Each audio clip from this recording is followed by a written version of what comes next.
Hey, today is Saturday, the 6th of May. I'm going to continue more countersinking and nut plate attachment on the main spars. Continuation of what I did yesterday. Yeah, there are like nearly 1,200 countersinks that have to be done on those spars, and I did 240 of them yesterday and installed 120 nut plates. I have far fewer nut plates to attach today. If I get through all of that, which is doubtful, but once that part is done, then the next step for me would be moving on to fabricating the tie-down attach brackets. So that's probably not going to happen today. Anyways, I guess just an update on yesterday's work.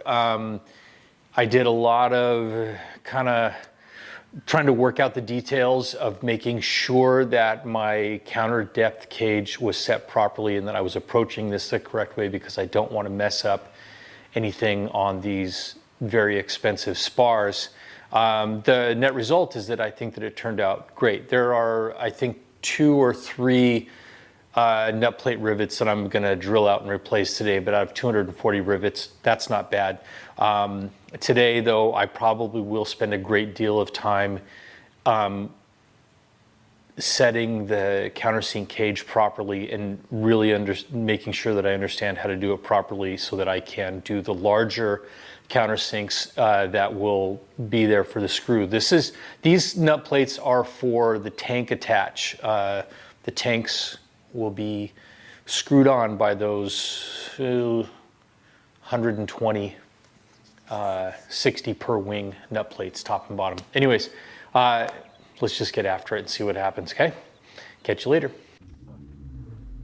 Starting out on this day, I found a handful, I think 7 or 8 of the rivets that I just wasn't happy with. So spent a little bit of time getting those drilled out and reset. Happy with how that turned out. Anytime you see those brass punches, that little case of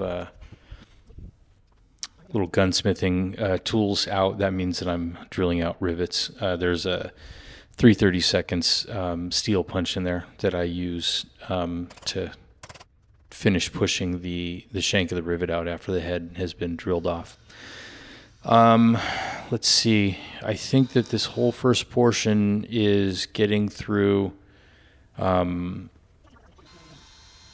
resetting those rivets, and then I'll go back over to the other side there and work again at confirming that I have the right depth on the countersink cage, and then I'll start working my way from the far end there, putting those, what I describe as the big scary countersinks in. And then coming up here in a minute, I'll give you sort of a real-time look at what that looks and sounds like. But you have to kind of creep up on setting those countersinks, because when you first place your the pilot of the countersink bit in that hole, it doesn't fit snugly. So hold the cage firmly against the spar and try to control that trigger so that the drill starts really slowly and starts to get a bite on the material without jumping around, wobbling around. And then as it gets a little bit of depth, it can kind of sit down in there with some pressure. So slow with some pressure. And then it will kind of be centered in its own countersink somewhat, to the point where it smooths out a little bit. You can accelerate, and then eventually the sound will change when you get down to the pilot coming into contact with the throat or the countersink portion of the plate nut, and then there will come a point where the action completely smooths out, and you can lighten up on the pressure and speed up. I will say, and you'll probably see it a few times in here, I should have put down, and this, you'd think I'd come up with this on my own, but actually somebody who saw one of my YouTube shorts said, hey, it would be a good idea to throw down some strategically placed like masking tape to prevent chips getting in those crevices, because you see how that spar has a thick section of sort of doubler plates.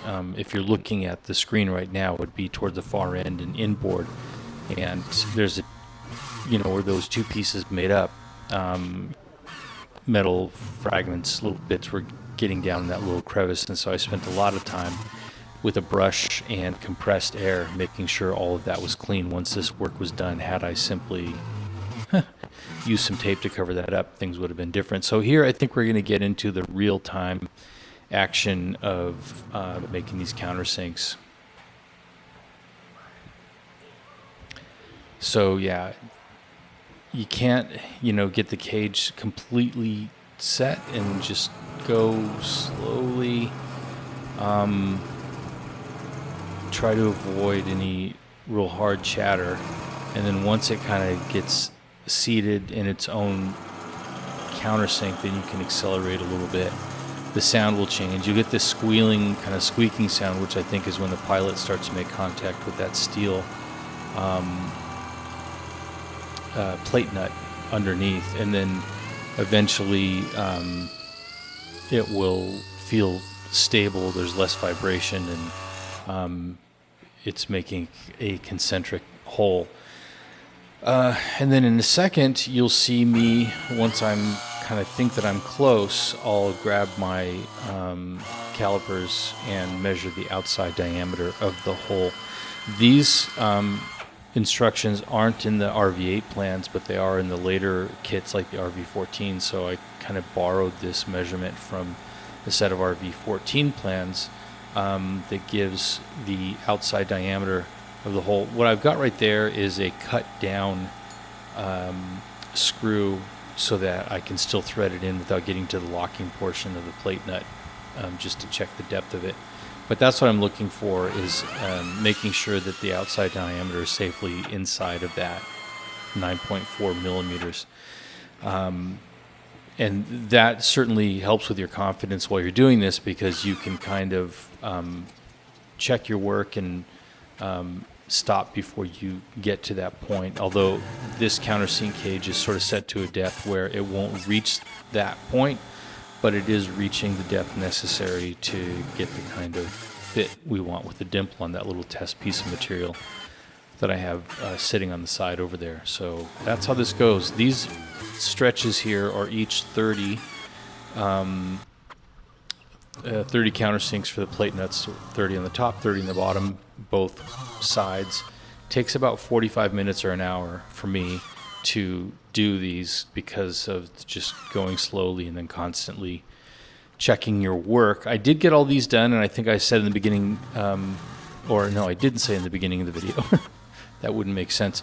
But I got all these done. The camera eventually died, and I kept on going for another 3 or 4 hours, I suppose, because there are 3 per wing access plates that attach to the spar with plate nuts. And so I went ahead and finished up all of those as well.